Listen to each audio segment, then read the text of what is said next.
이 말씀 때문에 우리 영이 살게 하소서.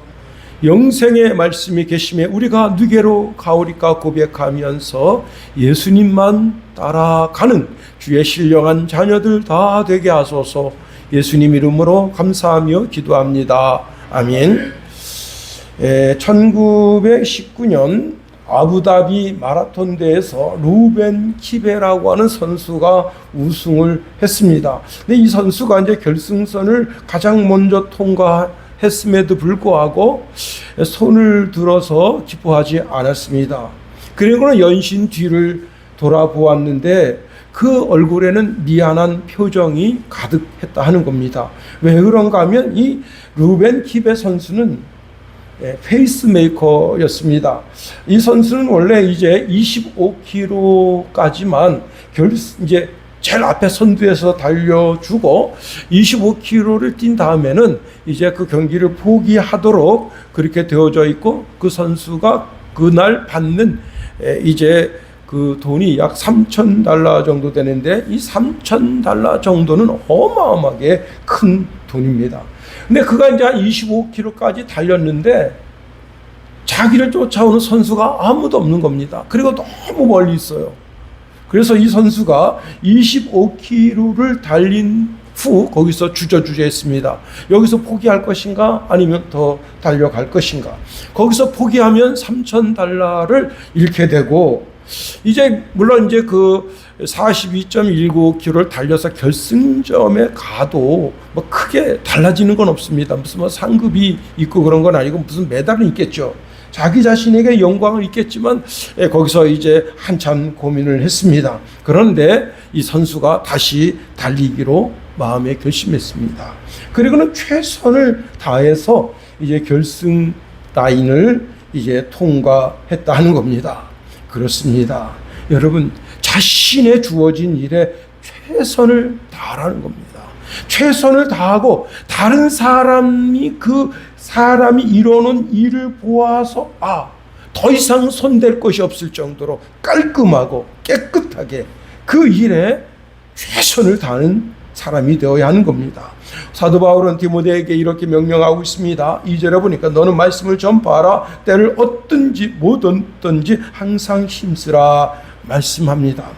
말씀을 전하는 사명은 형편 좋을 때만 감당하는 일이 아니라 하는 겁니다. 자, 인정받을 때 박수 칠 때만 하는 일이 아니다 하는 겁니다. 그렇습니다. 때로는 손해를 볼 수도 있고 외로울 수도 있고 아무도 알아주지 않을 수도 있습니다. 그러나 하나님의 종은 자신의 유익을 따지는 것이 아니라 자신에게 맡겨진 사명을 먼저 생각해야 한다 하는 겁니다. 루벤 키베가 계약서보다 자신에게 맡겨진 달리기를 끝까지 선택했던 것처럼 우리의 형편과 상황과 환경이 좋지 않더라도 말씀을 끝까지 전파하고, 또 우리는 어떤 삶을 살아야 되죠? 그 말씀을 우리의 삶으로 지켜내는 삶을 살아야 하는 겁니다. 하나님께서 찾으는 사람은 좋은 때만 달리는 사람이 아니라 때를 얻든지 못 얻든지 끝까지 신앙 생활을 하는 사람이다 하는 겁니다. 그리고 그런 충성된 종에게 주님은 착하고 충성된 종아 내가 참 잘하였구나 하고 칭찬, 축복을 해 주신다 하는 겁니다. 우리가 지난 시간에 1절 말씀을 통해서 네 가지 굉장히 귀중한 구절들을 살펴보았습니다. 첫 번째는 이제 우리가 하나님 앞에 있다는 거죠. 우리 모든 신앙인은 다 하나님 앞에 있는 겁니다. 하나님께서 우리를 눈동자와 같이 적자와 같이 지켜보고 계신다 하는 겁니다. 그리고 두 번째는 심판의 주가 되신 그리스도 예수 앞에 있다 하는 겁니다. 그렇습니다. 우리가 오늘 하루를 살아갈 때 삶의 족적을 다 놓고 보면 주님께서 내 삶을 지금 당장 재판을 해도 전혀 거리낄 것 없는 그런 깔끔하고 깨끗한 삶을 살아야 한다는 겁니다. 또한 우리가 주님의 재림을 기다리는 신앙을 가져야 된다는 겁니다. 그리고는 이제 하나님의 나라의 백성으로 살아야 한다 하는 겁니다. 그렇습니다. 우리는 하나님의 나라의 백성으로 살아야 되는데 내 삶이 오늘 내가 대한민국 백성으로 살지만 또한 동시에 하나님 나라 백성으로 살아가는 것이죠. 하나님 나라의 백성으로 살아간다고 하는 것은 어떤 것인가 하면 하나님의 말씀이 내 삶을 통해서 사라지는 거죠. 원수 같은 사람도 용서하고 그 사람에게 손을 내밀고 그렇습니다. 자, 그리고는 오늘 우리가 자신의 맡겨진 사명 속에서 최선을 다하는 삶은 말씀을 전파하는 삶이다 하는 겁니다. 자, 하나님의 말씀을 개인적인 이유나 또 생각 속에 머무는 선언으로 끝나면 아무것도 아니다는 겁니다. 이 위대하고 장엄한 선언을 바로 성도가 자신의 삶으로 살아나갈 때, 구체적으로 그 삶을 살아갈 때, 실천할 때, 그럴 때 우리는 하나님의 백성, 하나님의 자녀된 본분이 우리의 삶을 통해서 명확하게 드러난다는 겁니다. 우리가 오늘 본문에 있는 말씀을 통해서 한번 세 가지로 살펴보도록 하겠습니다. 첫 번째 우리가 살펴볼 구절이 너는 말씀을 전파하라 하는 겁니다. 이 말씀이라는 게 뭡니까? 자, 세상적 학문이나 인간적인 위로나 사회적 수사학을 전파하는 것이 아닙니다. 오직 복음, 오직 복음. 자, 오직 하나님의 말씀을 전파하라 하는 겁니다. 사도 베드로가 자기를 둘러선 10 제자들을 향해서 사도행전 6장 4절에 보니까 우리는 기도하는 것과 말씀을 전하는 것을 전무하리라 말씀합니다. 세상 사람들은 자신의 감정이나 기분을 다독이는 친절한 이야기를 듣고 싶어 한다 하는 겁니다. 그렇죠. 세상적 사상에 심오한 이야기를 듣고 싶어 합니다. 그러나 모든 강대상, 구역예배, 순모임, 어떤 성경적 모임은 오직 하나님의 말씀만 선포되어져야 한다는 겁니다. 하나님의 말씀의 핵심적인 내용이 바로 예수님이죠. 예수님이 십자가를 지시고 우리 죄를 위해서 죽으시고 3일 만에 부활하시고 그 다음에 이제 하나님 보좌 우편에 앉아 계시고 다시 오신다. 그리고는 오늘 주님께서 주신 그 말씀대로 내가 내 삶을 살아 내 삶이 하나님의 통치가 이루어지는 삶, 즉 하나님의 나라의 자녀의 삶을 살아가는 것, 그것을 우리가 이야기하는 겁니다. 사명자는 사람들의 귀를 즐겁게 해주는 연예인이 아니다는 겁니다. 만왕의 왕이시고 만주의 주이신 그리스도 예수의 명령을 어명으로 받들고 있는 사람들이라는 겁니다. 그러니 우리는 하나님의 대언자로 살아가는 겁니다. 여기 전파라고 하는 단어는요, 매우 심오한 단어인데 헬라어로 퀘릭손이라는 단어입니다. 이 퀘릭손이라고 하는 단어는 뭐냐면 왕의 공식적인 대변인인 결령관을 가리키는 단어라는 거예요. 즉, 이 사람은 왕의 선언문을 공공장소에서 담대히 선포하는 행동을 한다는 겁니다. 자, 결령관에게 요구되는 유일한 의무, 덕목은 무엇인가 하면 왕의 메시지를 왜곡하지 않고 본래의 뜻대로 가감없이 그 말씀을 전하는 거죠. 우리 이제 청와대 대변인이 있습니다. 대변인은 뭐 하죠? 대통령과 그리고 이제 국무회의에서 정한 것에 정확한 뜻을 알고 백성들에게 그 정확한 요지를 전달해 주는 거죠. 그와 마찬가지라는 겁니다. 우리는 누구의? 하나님 아버지의 그리고 예수 그리스도의 말씀을 세상 땅 끝까지 전파하도록 명령을 받고 있는 하나님의 전령사들이라는 거예요. 그렇습니다. 우리가 살고 있는 이 시대는요, 사람들이 진리보다는 자신의 감정을 다독여줄 사람을 찾고 자기 귀에 정말 들어서 그냥 마음을 시원하게 하는 그런 이야기를 해줄 사람들을 찾는다는 거예요. 디모데후서 4장 3절 4절 말씀해 보니까 때가 이르리니 사람이 바른 교훈을 받지 아니하며 귀가 가려워서 자기 사욕을 따를 스승을 많이 두고 그 길을 진리에서 돌이켜 허탄한 이야기를 따르리라. 자, 세상적 가치관, 세속적 철학 이런 것이 교회 안에 들어와서 복음을 무디게 한다면 그건 하나님께로부터 뺨맞을 짓이다 하는 겁니다. 예. 저도 이제 이렇게 목사님들 이제 친구들도 있지만은 사회 친구들도 있거든요. 사회 친구들 만나면 주신 이야기가 톱 이야기입니다. 주신 이야기. 그다음에 이제 두 번째 이야기가 이제 보통 우리 나이 때 된 분들이 이제 뭐냐면 은퇴한 상태에서 자녀들이 결혼하는 겁니다. 자, 은퇴해서 자녀들이 결혼하니까 이 경제적인 압박이 보통이 아니에요. 예, 왜냐하면 자기가 현역에 있을 때 결혼하면 그래도 그 뭐 직장이나 또 이제 뭐 공무원들인 공무원들 그 사회에 있는 구성원들이 오게 될 텐데 은퇴해서 있으니까 이게 저보고 그래요. 참 이게 난감하다는 거예요.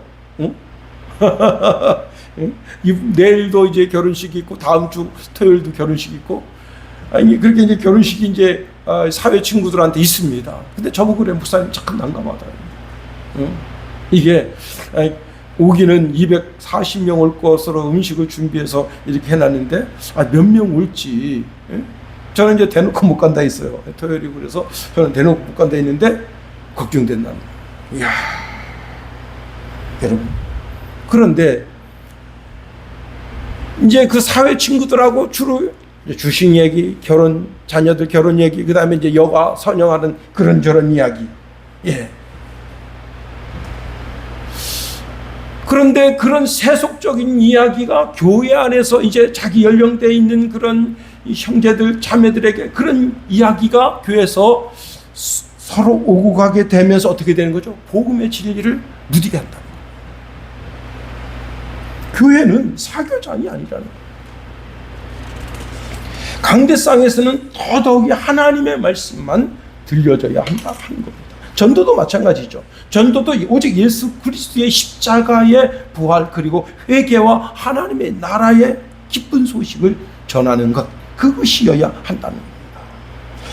고린도전서 1장에 보면 당시 그 고린도 교회가 누구에게 세례를 받았느냐 문제로 다툼이 있었습니다. 어떤 사람은 난 바울에게 세례 받았어. 어떤 사람은 나는 아볼로 뭐 별하별 이런 것 때문에 교회 안에가 시끌시끌한 겁니다.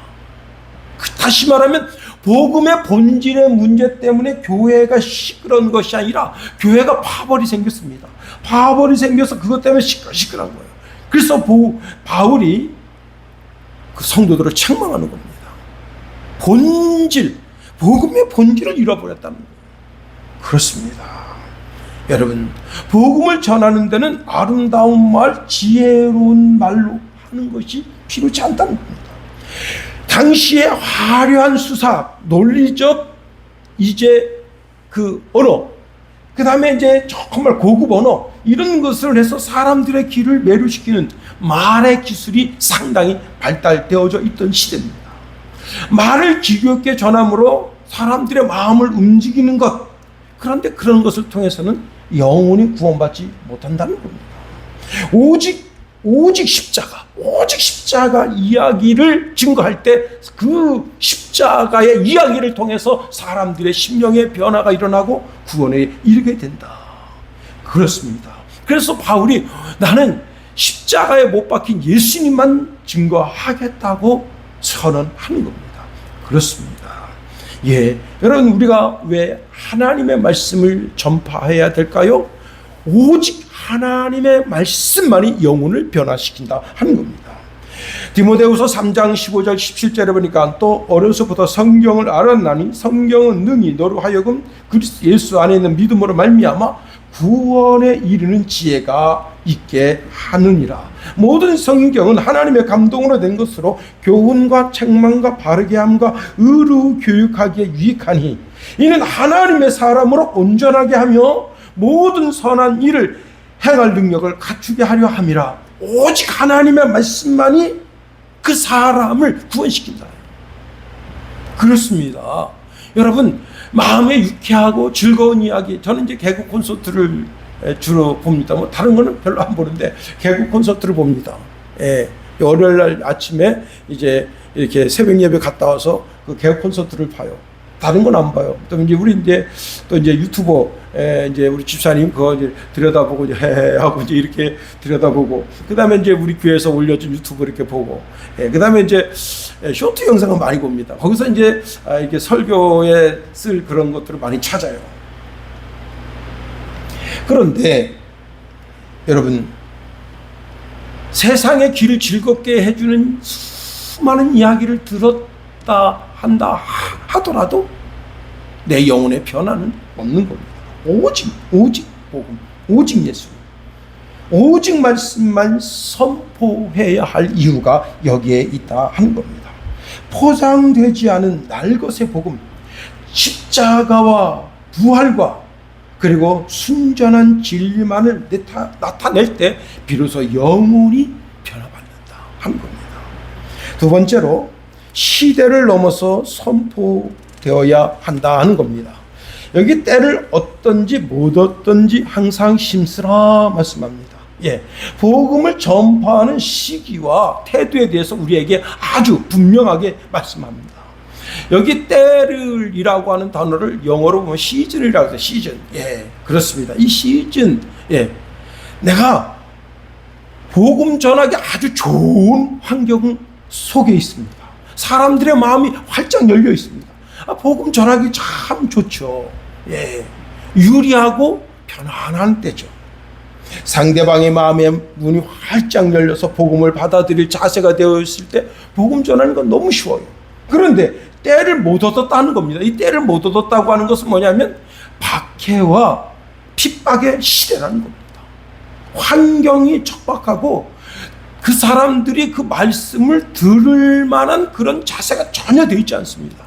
여기는 그 토마스 목사님이 대동강변에서 이제 붙잡혔잖아요. 자기 앞에 이제 자기 목을 칠 군관이 있습니다. 그 군관에게 쪽복음, 이 쪽복음이라고 하는 것이 이제 마태복음, 마가복음, 누가복음, 요한복음, 그렇게 이제 그 단편된 성경인데 그걸 그 사람한테 주니까 이 군관이 이걸 받을 때 무슨 생각으로 받았는가 하면요, 혹시 여기에 돈이 들어있나 하고 그거 받은 겁니다.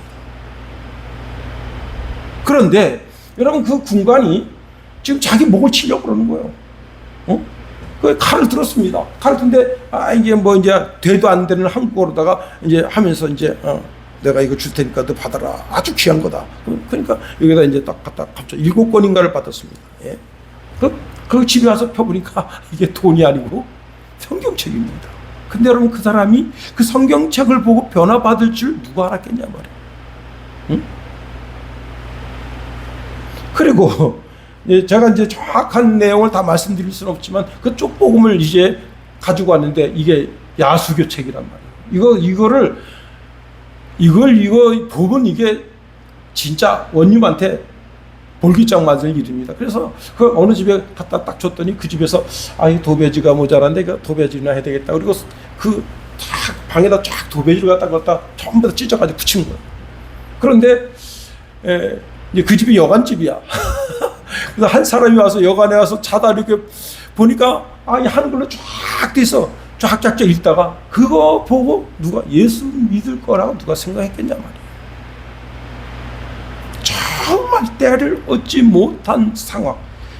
지금 칼날이 자기 목을 스쳐 지나가기 불과 10초 20초 전에 그 복음, 상대방이 전혀 들을 거라고 생각하지 못한 그때에, 그렇습니다, 나를 해치려고 달겨드는 그 상황 속에서라도 복음을 전하라. 여러분, 이어령 교수가 이제 오전 예배 말씀 듣고 거기서 이제 그 교회도 점심을 줍니다. 참 점심 주는 교회는 좋은 교회예요. 점심 먹고 이제 딱 의자에 앉아 있는데 거기서 이제 자기 친구한테 문자를 보낸 겁니다. 뭐라고 보냈느냐? 예수님이 필요해요. 예수님이 구세주예요. 하고 문자를 보내니까 그 친구가 그걸 바꿔서 참, 대한민국에 그래도 날고 기는 석학이라는 자가 예수 믿더니 완전히 미쳤구만. 그래가지고 이제 그 친구하고 대화가 이루어집니다. 뭐라고 이 대화가 이루어지는가 하면, 자네 교회 다니는데 그게 믿어져? 이렇게 이제 이어령 교수한테 말하니까 아, 믿어지지. 어떻게 믿어져? 정말로 믿어져. 자네 이상하게 된 거 아닌가? 아니야, 믿어줘. 자네도 예수 믿어야 돼 하고 전도를 했습니다. 그랬더니 친구가, 아니, 교회 내 함 가봤는데 다 미친놈들만 있더라고. 손들고 야단하고 기도하고. 이 교수가 이렇게 말합니다. 이 사람아, 저 사람들도 있는데 가서, 거기 이제 서로 얘기하고 있는데 저기 옆에 다른 사람이 있습니다. 가서 1,000원짜리 한 장 얻어올 수 있겠는가? 국어라든지 빌리든지 1,000원 한번 얻어와봐. 그러니까 이 친구가, 아니, 내가 사회적으로 이렇게 직위가 있고 그런 사람인데 쪽팔리게 어디 가서 1,000원짜리 국어라냐? 어? 난 못해 하니까 교회 한번 가봐. 교회 가면 교인들이 돈을 막 쏟아 헌금한다. 1,000원이 문제가 아니라 10만 원, 100만 원, 1억까지도 헌금을 하는 거야. 하나님이 계시지 않는다면 어떻게 헌금하겠나? 자네 돈 1,000원 구하기도 어려운데 교인들이 막 헌금을 하는 거 봐. 하나님이 계시다는 증거지. 그러니까 그 친구가 주제를 다른 데로 바꾸더라는 겁니다. 그런데 이어령 교수가 이제 자기가 6살 때 자기 지인이, 그 지인이 정확하게 누군지는 모르는데 그 지인이 이제 아마 친척이었던 것 같습니다. 친척이 죽어서 이제 그 선산의 묘에 묻히는 걸 봤습니다. 근데 이제 그 약간 풍습이 곳곳마다 다른데, 이 저 아래 같은 경우는 이제 관체 묻는 경우가 있어요. 근데 여기 관북 지역은 전부 탈관합니다. 탈관하면 이제 그 관은 옆에다 불을 떼어서 이제 없애고, 그 다음에 그 사람 형체된 게 이렇게 관에 묻힌단 말이에요. 그걸 본 거예요. 사람 죽은 걸 처음 본 거야. 6살 때. 그런데 이제 그때가 초봄입니다. 초봄에 그 동네 밭에 보리가 쫙 나 있는데, 그 보리 나 있는 게 무엇 같은가 하면 잔디 같단 말이에요. 잔디. 그래서 이제 굴렁쇠 가지고 보리 밟기라는 걸 해줘요. 왜 밟기를 해주는가 하면, 이제 그 뿌리가 있는 데는 이게 들고 일어나. 전부 얘가. 그래서 그걸 밟아주지 않으면 다 그냥 이게 그 밑에서 물을 충분히 빨아 올리지 못해가지고 다 죽어버려요. 그래서 보리밟기라 가지고 보리를 골마다 감싸 밟아주기 때문에 보리밭에서 굴렁쇠 굴리고 놀고 그런 걸 어른들이 좋아해. 그래서 굴렁쇠를 막 굴리다가 자기가 거기서 사람 죽은 생각을 하고 펑펑 울었다는 겁니다. 사람이 죽음으로 끝나는가? 여러분, 타이밍이 중요하다. 타이밍. 세상 사람들은 다 타이밍이 중요하다. 좋은 제품 개발해 놨는데 그 타이밍을 맞추지 못하면 어떻게 되는지. 여러분, 우리 그 이제 세탁기에 들어가 있는 그 세탁 그 모터 있잖아요. 세탁 모터. 그거를 서울대 학생이 그 개발을 했습니다. 네. 그래가지고 그 모터를 가지고 이제 삼성 문을 두들겼습니다. 내가 이런 모터를 개발했는데 삼성에서 사시겠습니까? 그랬더니 삼성 그 관계자가, 야, 이런 모터를 왜 개발하냐? 응? 우리가 지금 기존에 사용하는 거기에는 이제 이렇게 양쪽 모터 브러쉬 옆에 양쪽에 이렇게 이제 이게 그 정확하게 이름을 모르겠는데 새까맣게 된 그 탄소광 같은 게 이렇게 대고 있어가지고 돌면서 거기서 이제 불꽃도 피고 이렇게 해서 도는 거예요. 근데 이게 일정 기간이 되면 이게 이제 여기가 닳아서 없어져. 그러면 이제 모터를 새로 갈아야 되는 거예요. 근데 지금 이 서울대생이 개발한 그 모터는 그런 게 없어요. 그냥 전자력으로 도는 거야. 그게 지금은 모든 모터가 다 그렇게 돼 있어요. 이 학생이 이제 거기 삼성 문을 두들겼는데 삼성에서 그걸 거절한 겁니다. LG에 갔습니다. LG에서 거절한 거예요. 대우에 갔습니다. 대우에서 거절했습니다. 일본에 갔습니다. 일본에서 당장 사들인 겁니다. 그 특허권을 거기서 가져간 거예요. 전 세계 모든 모터는 일본 그 모터 기술을 산 그 집에다가 대고 특허료를 줘야 돼요. 기가 막히죠. 그걸 못 알아본 거예요. 코닥이 여러분 전 세계, 저도 이제 신혼 때 이제 코닥 카메라가 있었습니다. 지금도 집에 있는데 뭐 그거는 안 찍히죠. 전부 이제 카메라, 핸드폰을 찍잖아요. 코닥에서 1975년도에 디지털 카메라를 개발해 놓은 겁니다. 디지털 카메라를. 몇 년도라고요? 1975년도. 그런데 그 관계자가 딱 보면서 이 사람아 쓸데없는 짓을 했구만. 우리는 필름을 팔아먹어야 돼. 전 세계적으로 필름을 팔아먹어야 되는데 이 필름 이게 얼마나 아까운가. 그래서 그걸 기술을 갖다 사장시킨 겁니다. 결국은 어떻게 됐습니까? 필름 팔아먹고 다른 데서 디지털 카메라 내놓으니까 결국은 코닥 망했잖아요. 전 세계 사업에는 타이밍이 중요합니다. 그런데 복음에는 모든 시간이 모든 타이밍이다. 그렇습니다. 지금 척박하고 내 목에 칼이 들어온 절박한 상황이라도 그 상황 속에서 복음을 전해야 될 가장 좋은, 가장 탁월한 타이밍이 그 타이밍이라는 겁니다. 그렇습니다. 때를 못 얻던지, 때를 못 얻은 것 같지만, 내 생각에는 때를 못 얻은 것 같지만 바로 그 타이밍이 가장 중요한 타이밍입니다. 하나님이 역사하시는 타이밍입니다. 그 복음을 통해서 그 영혼이 평생의 복음 들을 마지막 기회일 수가 있는 거예요. 그렇습니다. 여기 보니까 항상 힘쓰라고 그랬어요. 항상 힘쓰라고 하는 것이 뭐냐면 비상대기 태세를 갖추라는 겁니다.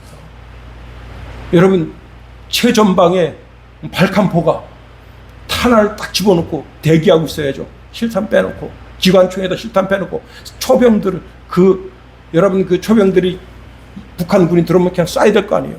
근데 그 탄피를 전부 몸에다 적재하고, 이게. 예? 이런 정신 가지고 나라 지킬 수 있겠어요? 응? 물론, 오발 사고 나요. 저도 이제 제가 군대에 있을 때, 카라바 50이라고 그래가지고, 이거는 이제 함선이 들어올 때 쏘는 그런 기관포에 4개가 달려 있어요. 발로 밟아요. 발로 딱 밟으면 4개가 빠바바박 나가요. 굉장히 무섭습니다. 그런데 이제 거기 하사관 한 분이 그걸 인수인계 받으면서 이게 자기도 모르게 발로 딱 밟은 거예요. 빠바방한데 그냥 여기서 한 발만 닿아도 4발 나가는 거예요. 근데 그때 날씨가 굉장히 좋아서 화창한 날씨여가지고 그 바다, 양양 앞바다에 배가 쫙 깔려 있었어요. 와, 야, 그거 빠바방 소리가 나니까 거기 있던 사병들 다 엎드렸어. 이 인수인계 받는다고 지금 2개 중대가 와 있단 말이에요. 근데 한 개 이거 소대에는 보통 30명 사병이 있고 그리고 단기 사병, 방위병들이 굉장히 많아요. 단기 사병들이 이제 다 와 있어. 왜냐하면 모르는 분들이 이제 그러니까 얼굴 익히려고 다 출근해 있는 거야. 그 빠바방 근데 거기서 대속밭이 나가. 와, 근데요 정말 감사했어. 왜냐, 배에 아무도 안 맞았어. 사병도 안 맞은 거야. 사병 맞으면요 그냥 나는 이제 의무병으로 거기 가 있는 거지. 이게 인수인계. 이야, 전 정말 하나님이 보았어요. 하나님 보았어. 이상인이 오시더니 기사대기 때리면서 이 시키냐. 그걸 걸어놔야지 누가 하냐고. 그냥 이게 인수인계하면서 어떻게 쏜다 이거 알려주면서 그걸 안 거는 거예요. 그 시간 장치를. 야, 큰일 날 뻔했어. 그 앞에 사병이 있었으면 어떻게 됐겠어. 응? 예, 비상대기 상태다. 항상 힘쓰라. 항상 힘쓰라. 여러분, 우리는 자주 환경 때문에 핑계를 댑니다. 지금은 경제적으로 어려우니까. 지금은 저 사람 마음이 강박하고 내가 복음을 전하면 저 사람이 받아들이겠어? 그리고는 입을 스스로 닫는 거예요. 그런데 주님 말씀하십니다. 환경을 계산하지 말고 항상 비상대기 상태로 영적 파수꾼의 직무를 수행하라. 그렇습니다. 더 나아가 오늘 본문의 말씀해 보니까 그리스도 예수의 성품으로 양육해야 한다 하는 겁니다. 전도보다 더 중요한 것이 뭐냐면 양육이라는 겁니다. 한 집사님이 이제 오랫동안 자기 친구를 위해서 기도하고 그 친구를 전도했습니다. 그 친구를 전도하기 위해서요, 김치를 엄청 많이 퍼서 나르고 자기 집에 초대해서 차도 마시고 맛있는 음식도 제접하고 그렇게 몇 년 동안 그렇게 정성을 들였더니 결국은 나 너 따라서 교회 갈게. 그래서 이제 교회 등록했습니다. 그렇게 해가지고 이제 1년 동안 교회에서 이제 같이 구역 식구 활동하고, 이제 그 다음에 목사님이 이제 특별히 새신자들 해서 성경 공부를 그렇게 1년 동안 했습니다. 1년이 지난 다음에 목사님이 그에게 물어봤습니다. 자, 교회 등록하신 지 1년 됐는데 예수 믿기 전과 지금을 비교하면 무엇이 달라졌나요? 하고 물었는데 이 성도가 뜻밖의 대답을 한 겁니다. 달라진 게 하나도 없습니다. 자, 교회 다니면 복 받는다고 해서 나왔는데 복 받은 것도 별로 없고요. 남편 직장도 그대로고 집도 그대로고 생활도 별로 달라진 게 없습니다. 그냥 마음이 조금 편해진 것뿐입니다. 예. 그때 목사님 충격받았다는 겁니다. 뭔가 잘못됐다. 뭔가 잘못 가르친 거예요. 뭔가 1년 동안 새 신자를 가르친다고 했지만 뭔가 잘못 가르쳤다. 마음 편하라고 예수 믿는 게 아니잖아요. 응? 마음 편하려면 절간에 가지. 응? 여러분, 우리는 마음을 다스리는 사람들이 아닙니다. 마음을 다스리려면 속세를 떠나야 돼. 절간에 가서 맑은 새소리 듣고 정말 맑은 하늘을 쳐다보면서 계곡의 맑은 물을 바라보면서 속세랑 떠난 그런 삶을 살아야 됩니다. 우리는 마음을 다스리는 사람들이 아니고 우리는 영혼을 다스리는 사람들입니다. 예수 믿는다는 것이 무엇인지, 거듭남이 무엇인지, 죄사함의 은혜가 무엇인지, 새로운 피조물로 살아가는 삶이 무엇인지 그걸 모르는 거예요. 이게 얼마나 답답합니까? 여러분, 예수님이 참 답답해하시는 인생이 있는데 그게 뭐냐면 3년 반 동안 예수님과 같이 살았어요. 근데 예수님을 위대한 선생 정도로만 생각하는 거예요. 예수님이 구주신데, 하나님 자신이신데 그걸 발견을 못하는 거예요. 3년 반 동안 쫓아다녔는데 발견 못하는 거예요. 끝끝내. 예? 그런 가룟 유다 같은 성도가 되면 참 얼마나 곤란하겠어요. 예수님이 마태복음 28장에서 이렇게 말씀하십니다. 가서 모든 민족으로 제자를 삼아라. 그리고는 20절에 내가 너희에게 분부한 모든 것을 가르쳐 지키게 하라 했어요. 가르쳐 지키게 하라. 여러분, 교회를 오랫동안 다녔지만 삶이 변하지 않는다? 전도를 받았지만 말씀으로 양육받고 주님의 제자로서의 삶을 살아가지 않는다? 목사한테 책임입니다. 목사한테. 예, 그렇습니다. 그리고 그 영혼을 가르치는 구역장, 구역 강사가 뭔가 문제가 있습니다. 여러분, 오늘 본문에 이렇게 말씀하고 있네요. 하반절에 범사의 오래 참음과 가르침으로 견책하고 경계하며 권하라 말씀하고 있습니다. 그렇습니다. 한 영혼이 하나님의 말씀으로 잘 다듬어지고 말씀 위에 신앙의 집을 짓고 그 인격적으로 그 사람이 올곧은 그리스도인이 되어 가도록 책임져야죠. 어떤 한 성도님의 신앙 간증인데요, 이 분이 참 이쁘게 생겼어요. 여자분인데 이렇게 봐도 미인입니다. 여자분이. 그런데 그 여자분을 두고 남편이 바람이 난 거예요. 그래서 이 여자 성도님이 막 분노가 끓어오르는 거예요. 막 이 속에서. 그래가지고 그냥 남편을 막 해댑니다. 애들 있는 데서 막 남편을 해대고 막 분노를 쏟아내고 그러는데 남편이 이혼을 안 한다는 거예요. 그렇게 근데 바람 피는 게 그 여자를 자기 집에도 데리고 와. 이 미치는 거지. 그래가지고 자기가 주예전에 나와서 기도합니다. 하나님, 내가 어떻게 하면 좋겠습니까? 나는 이혼한다 그러는데 저 인간이 이혼을 안 해준다는데 어떻게 하면 좋겠습니까? 하나님께 기도하니까 하나님 이렇게 음성을 주십니다. 그것도 용서하라. 너가 더 잘해주라. 그래서 그때부터 이제 그 구박하다가 싹 끊고 남편이 딱 들어오면 남편한테 그냥 양복 받아서 다 걸고 그 다음에 이제 남편 이제 샤워하러 가면 다 그냥 그 속옷 딱 갖다 내주고 최고 진짜 왕자님처럼 딱 하니까 남편이 그럽니다. 당신 왜 그래? 죽을 때가 돼서 왜 이러지? 집에 들어오면 막 구박하고 그러는데 아니 여보, 내가 당신을 예수님처럼 섬기려고 그래. 그러니까 이 남편이 이제 집에 와서 왕자님 대접받고 막 자기가 식탁에 좋아하는 음식이 들어오고 그 집에 들어오면 집에 올 맛이 납니다. 그래가지고 그 자기가 그 바람 피던 여자한테 너 이제 내가 한 기천만 원 해줄 테니까 너 가라. 그래서 그 여자가 떨어져 나갔습니다.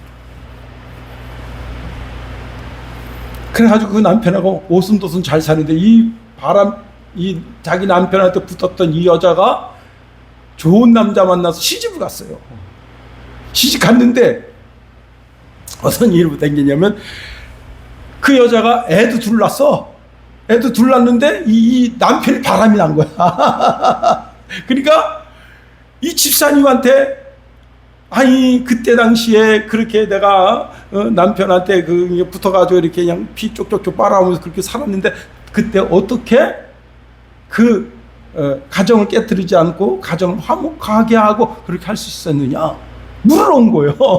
희한한 일이 생기지. 그래서 그분이 얘기했다는 거예요. 다른 것보다 예수 믿어라.